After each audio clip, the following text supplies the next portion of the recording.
Hello friends, welcome to my channel Fantastico Study. आज इस video में हम ये क्वेश्चन सॉल्व करेंगे। As observed from the top of a lighthouse 100 metre above sea level, the angle of depression of a ship sailing directly towards it changes from 30 degree to 45 degree. Determine the distance travel by the ship during the period of observation. Take √3 = 1.732। तो इस question के लिए मैंने यहाँ पे एक diagram draw कर लिया है। ऐसे क्वेश्चंस के लिए आपको डायग्राम ड्रॉ कर लेना चाहिए, क्योंकि बिना उसके बहुत ही मुश्किल होते हैं ऐसे क्वेश्चन सॉल्व करना। सो डायग्राम में हमें क्या दिया है, एक लाइट हाउस है। लाइट हाउस जो है वो सी से ऊपर है 100 मीटर की डिस्टेंस में, यानी above the sea level 100 metre, यानी इसकी हाइट जो है लाइट हाउस की वो है 100 मीटर। अब हम लाइट हाउस के जो टॉप पॉइंट है उसको मान लेते हैं O और बॉटम को मान लेते हैं C। अब इस क्वेश्चन में दिया है कि एक शिप ट्रैवल कर रही है लाइट हाउस की ओर। तो अगर हम O पॉइंट से यानी टॉप ऑफ द टावर से देखते हैं शिप को, एक पॉइंट जो हम मान लेते हैं A पर, तो उसका एंगल ऑफ डिप्रेशन बनता है 30 डिग्री। और एंगल ऑफ डिप्रेशन किसे कहते हैं?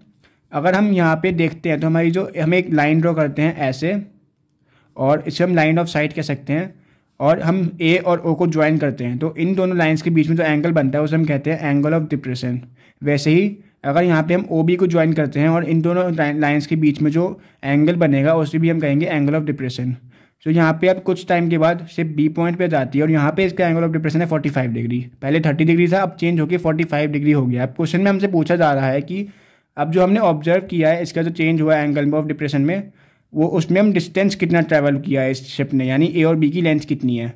और यहाँ पे अब एक और चीज़ देखिए, अगर ये 30 डिग्री है तो ये और ये सेम होंगे। क्यों? क्योंकि ऑल्टरनेट इंटीरियर एंगल्स हैं, ये दोनों पैरेलल लाइंस है, तो ये एक ट्रांसवर्सल फॉर्म हो गया। सो 30 डिग्री = 30 डिग्री, और यहाँ पे भी 45 डिग्री = 45 डिग्री, ये दोनों इक्वल होंगे। ये हो गया हमारे, ये भी ऑल्टरनेट इंटीरियर एंगल्स हो गए, क्योंकि ये लाइन भी एक ट्रांसवर्सल है और ये दो पैरेलल लाइन्स।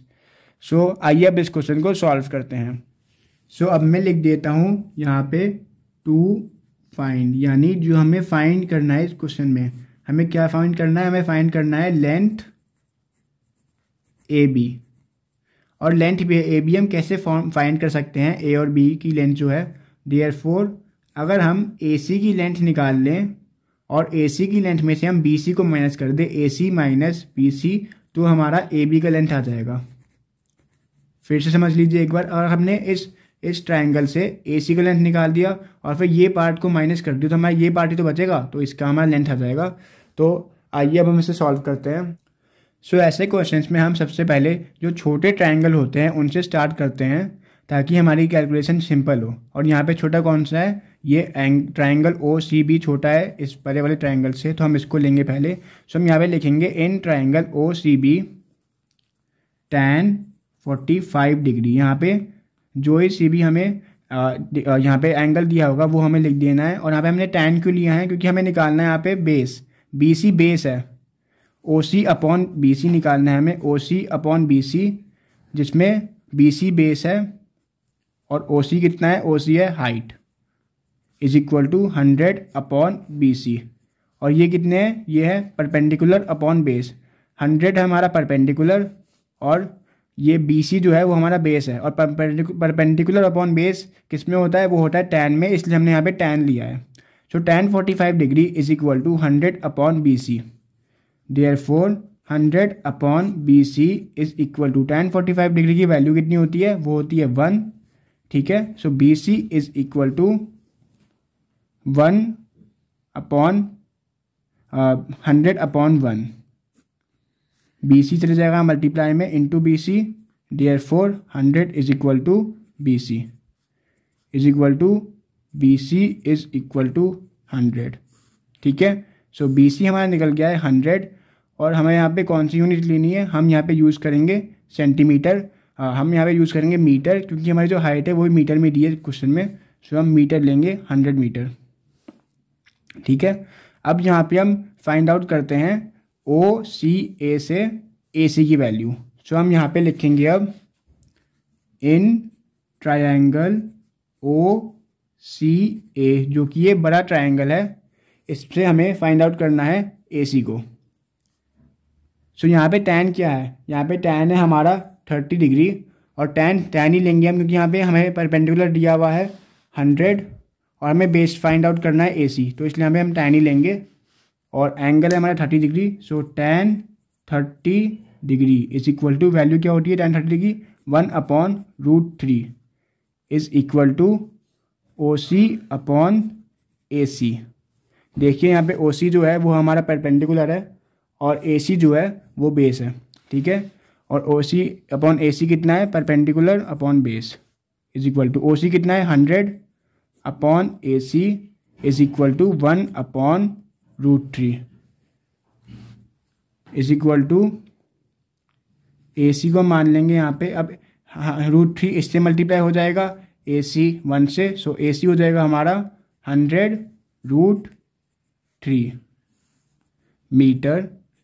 समझ रहे हैं ना आप, अगर हम यहाँ पे √3 को इससे मल्टीप्लाई करेंगे तो 100√3 हो जाएगा और AC को यहाँ से तो 1 × AC होगा, तो मैंने बस रीअरेंज करके AC को इस साइड लिख दिया और 100√3 को इस साइड। अब हमें क्या करना है, अब हमें करना है AC - BC, उससे हमारा आंसर आ जाएगा। तो आइए अब हम ये भी कर लेते हैं। सो हम लिखेंगे यहाँ पे अब AC - BC is equal to AB। AC की वैल्यू हमने फाइंड आउट क्या करी थी, 100√3 माइनस BC क्या था 100 इज इक्वल टू AB। अब आप देखिए अब इसको कैसे माइनस करेंगे आप, हम इसको ऐसे डायरेक्ट तो माइनस कर नहीं सकते क्योंकि यहाँ पे √3 नहीं है, तो यहाँ पे हम कॉमन लेंगे।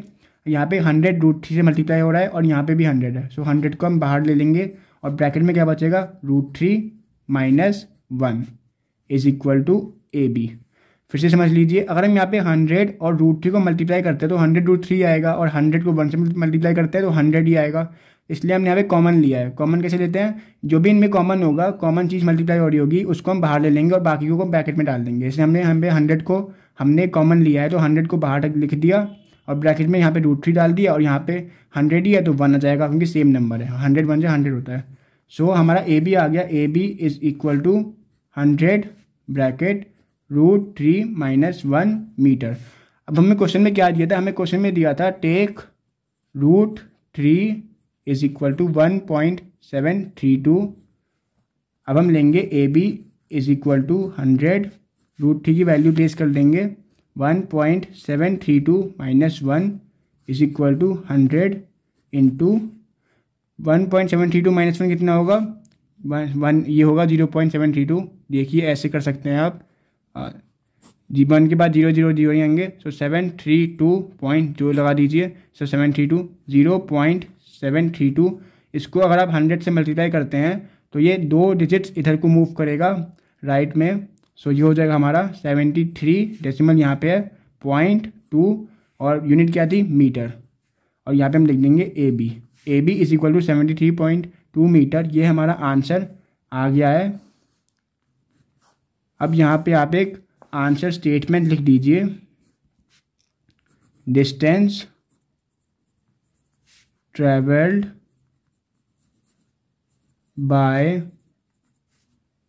Ship is 73.2 metre. सो हो गया हमारा question solve. I hope you like my video, thanks for watching.